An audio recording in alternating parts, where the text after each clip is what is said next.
E a gente segue agora falando de saúde.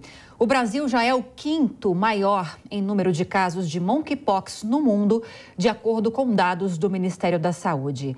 E para falarmos mais sobre a doença, sintomas, vacinas, tratamentos, a gente conversa agora com o presidente da Sociedade Brasileira de Medicina Tropical, Júlio Croda.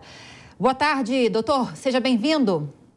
Boa tarde, é um prazer estar com a Jovem Pan no Headline. Agora, Júlio, existe uma grande preocupação ainda das autoridades de saúde. Aqui no Brasil já são mais de 8.500 casos confirmados da doença, se não me engano, né? Sobre o nível de conhecimento do brasileiro a respeito da monkeypox, da varíola dos macacos.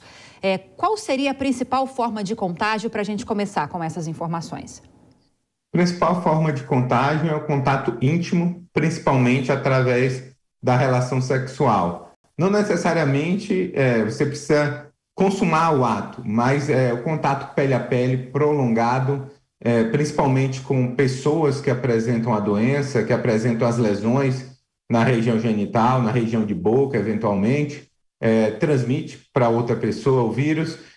Lógico que esse contato intenso significa tempo importante de contato, então você não vai pegar monkeypox no transporte público, né? Em uma sala de cinema, em uma atividade eventual num restaurante, mas é necessário esse contato íntimo e prolongado. Agora, doutor, existe também uma preocupação a respeito da possibilidade de que haja uma transmissão por vias respiratórias, né? E muitos especialistas falam, inclusive, da importância de, em grandes aglomerações, se você estiver próximo ou vai ficar próximo de pessoas que estejam com sintomas ou com suspeita da doença, de utilizar a máscara. Existe, sim, essa possibilidade de você contrair o vírus por vias respiratórias e a máscara seria uma aliada importante? No caso do monkeypox, diferente do Covid, a transmissão pode ocorrer eventualmente por gotículas, mas novamente, né? É necessário um contato bastante íntimo, né, e prolongado, diferente do Covid, que a transmissão se dá de uma forma muito mais rápida e essa é a principal via de transmissão. Não é o caso do monkeypox. Não existe uma recomendação, nesse momento, de estar utilizando máscara para evitar a transmissão de monkeypox. Lógico, a máscara pode ser utilizada principalmente se você tem em casa uma pessoa com suspeita, com um quadro confirmado de monkeypox. Então, é um contato íntimo prolongado no ambiente domiciliar. Aí sim, eventualmente, para evitar a transmissão por gotículas, a gente pode estar utilizando a máscara, mas a recomendação é apenas nesses ambientes. Em relação a tratamento, Júlio, em relação a vacinas, havia uma negociação há um tempo atrás e eu até parei de acompanhar essa situação a respeito da aquisição de algumas vacinas contra a varíola dos macacos para atender profissionais da saúde. Em que pé que está essa discussão, essa negociação? Como é o tratamento para aquele paciente que já está enfrentando a doença? A gente está atrasado, né? Houve um acordo, um anúncio, inclusive, do Ministério da Saúde, que essas vacinas estariam chegando, né, até início de outubro. A gente já está quase no final de outubro, essa vacina ainda não está disponibilizada para a população.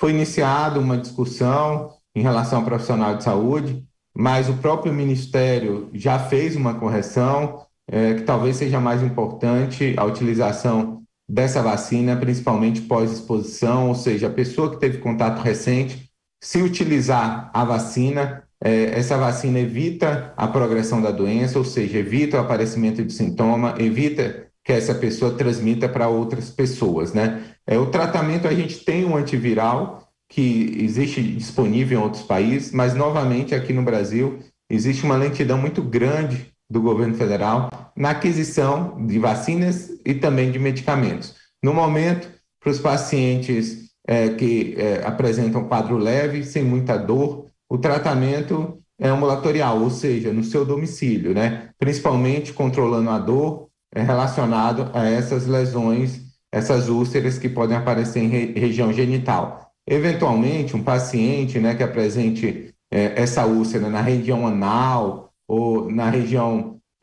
genital, perto da uretra, pode sentir muita dor. E, em casos excepcionais, esse paciente pode ser internado para melhorar essa analgesia, para dar remédios mais adequados para diminuir a dor.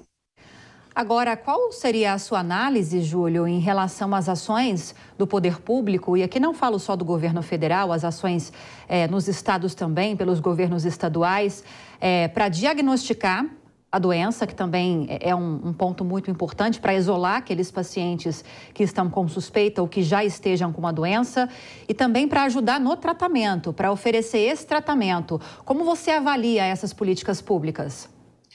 Primeiro, é importante intensificar a comunicação, né? Uma comunicação assertiva, e isso pode ser feito por todos os entes, seja a nível federal, estadual, municipal, entendendo que existe um grupo que apresenta maior risco, uma maior circulação do vírus, e que a gente tem que chegar a uma comunicação assertiva. Também é importante que principalmente os homens que fazem sexo com outros homens, não se sintam inibidos a comparecer aos postos de saúde para realizar o seu diagnóstico. Os laboratórios centrais estaduais geralmente são responsáveis pelos diagnósticos. A Fiocruz já tem kit específico aprovado pela Anvisa. É importante que todos os laboratórios estaduais tenham padronizado o teste de monkeypox para que o paciente possa ter acesso muito rapidamente ao seu diagnóstico e, portanto, isso garante uma maior adesão ao isolamento e evita a transmissão do vírus para outras pessoas.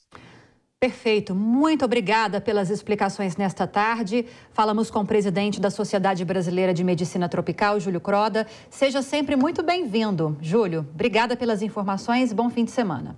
Bom final de semana. É um prazer estar com vocês.